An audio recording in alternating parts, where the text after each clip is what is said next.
What's up, guys? Dan here for BladeReviews.com, taking a look at the Columbia River knife and tool Shenanigan. This knife's received a lot of press. It's been awarded the Best Buy award at the 2011 Blade Show. It's also been the subject of a couple of reviews from some pretty high-profile YouTube channels, and has earned itself a bit of a reputation, and I believe that is rightfully so. This is actually a very nice knife, and I'm very excited to bring this review to you today. So with that said, let's dive right into it. First off, some quick specs. We've got an overall length of 8 1/4 inches. We've got a 3 1/4 inch long blade, and Columbia River claims that this knife weighs 4.1 ounces. Now keep in mind, this is the Shenanigan PPS. This is the version with the engineered plastic handle, and from what I could tell, now I don't have a scale, but I feel like this thing weighs less, perhaps closer to 3.7 ounces, where I've seen it listed at a number of other websites.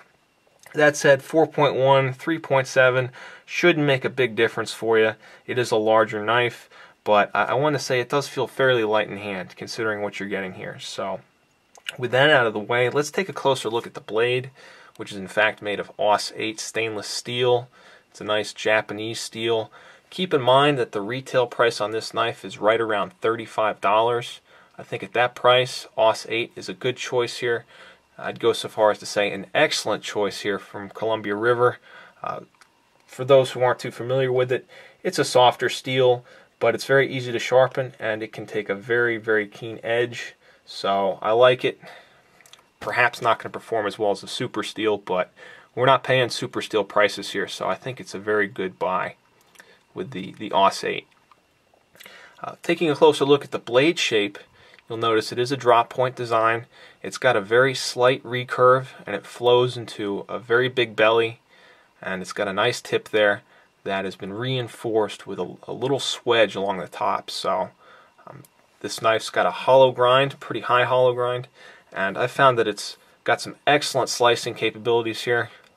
The big belly is very usable, perfect for EDC chores, and the resulting tip is quite stout considering, so you've got some good penetration power here too if you were to need it. Everything's been rounded off with a nice blasted finish, and you can see that edge has almost got a mirror polish to it. It's got a nice sparkle, and it's a very nice touch. They really put a good edge on this, so I'm very pleased with the blade shape and the steel and the overall performance of the cutting edge on this knife. The handle is made of polyphenylene sulfide. Sorry, reading from my notes here. This is indeed some sort of plastic handle. Columbia River says that it is nearly indestructible. I've been carrying it for a few weeks, and as you can see, it's held up really well. All in all, I am pleased with the material. It feels fairly dense. You know, it doesn't have a hollow or tinny sound. It doesn't feel super cheap. It also has kept this knife nice and lightweight. That said, if you're not a fan of the plastic handle, they do make this with an aluminum handle. It's going to cost you about twice as much, though. I think I saw it selling for around $60. So for most people, I imagine the plastic handle will be fine. You know, I really can't complain too much about it. I think it's a pretty durable material, and it does have some stainless steel liners in here, so that's going to add some nice rigidity and strength to this design. The liners don't go all the way back. On the locking side, they go back to about here, and then on the non-locking side, I believe they go back to about here. So, you know, lightweight but still strong. Kind of a forward-thinking approach to handle design, especially for a big budget blade like this. Pretty cool handle.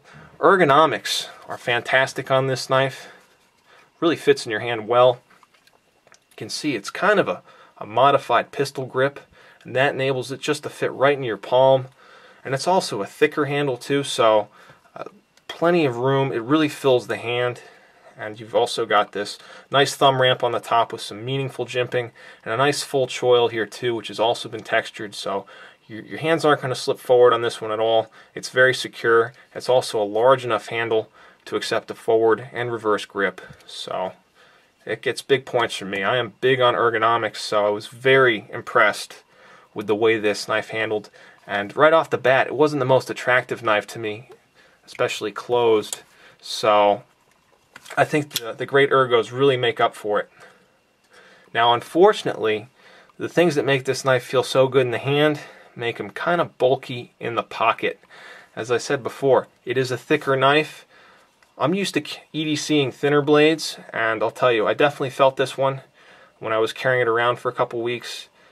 That said, if you like carrying big knives, if you're used to carrying big knives, I don't think this one's going to be, anything out of the ordinary for you. But if you're trying to streamline your EDC, if you like a nice, thin pocket knife, the Shenanigan is admittedly fairly bulky. So just keep that in mind. And also keep in mind that the pocket clip on this is tip down only, right side.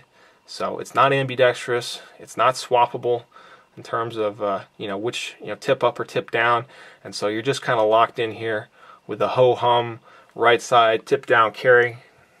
That's perhaps one of my greatest gripes with this knife. I would love to see at the very least the option for tip up carry. So that said, the clip itself is pretty good.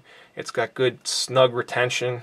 It's fairly discreet. It's been blackened, and I'm not too worried about this knife falling out of my pocket, so I think it does its job. Just love to have a few more options here. Deployment is accomplished through this flipper. It's actually fairly good. I kind of messed up the first one, but there you go. Opens up easily. You've got a combination of Teflon and bronze washers in there, so it is fairly smooth, and there's no assisted opening in this one, which might be a bit of a surprise for some. I know Ken Onion does a lot, or has done a lot of assisted openers in the past, but this one is just all finger power, and I think it's fine though. I'm really not running into any issues with opening this blade. So the lock up here, you've got a small, fairly thin liner lock. You can see this one engages fully, not quite an early lockup, but it is a full lockup. And I've noticed no blade play at all on this one. And, I guess my second kind of gripe would be I would love to see a slightly thicker lock in here. Just something that inspires a little more confidence and would perhaps hold up to a little bit harder uses. It's a nice big knife, and I'm sure some people would like to carry this as some sort of emergency tactical. And just having a bigger lock, like I said, would inspire more confidence, would make you probably more likely to reach for this as not just a utility knife, but perhaps an emergency kind of defensive blade as well. So with those kinds of considerations, I would love to see a slightly thicker lock bar. That said, I think we've pretty much gone through the entire knife. Fit and finish on mine is very good. I was pleased. You can see here we've got some good blade centering on this one. I will show you, I did get two of these, and my second one was not quite as good with the blade centering. As you can see here, this is actually pretty extreme.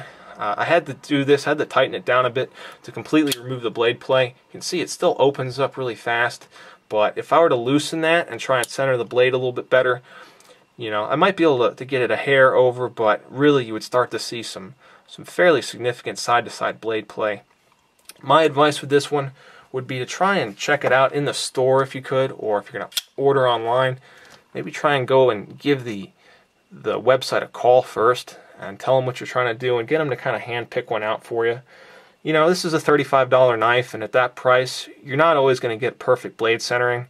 I would hope that you would get solid lockup for the most part, but I've even seen some knives that ship that don't particularly lock up too solid. And I'm not just talking about Columbia River.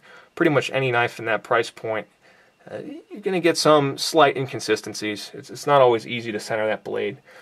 So just something to consider. I wouldn't really stress out about it too much if you're trying to decide whether to purchase this one. But just keep in mind, it is a $35 knife. And all in all, I really like it. Major features, major pluses in my book.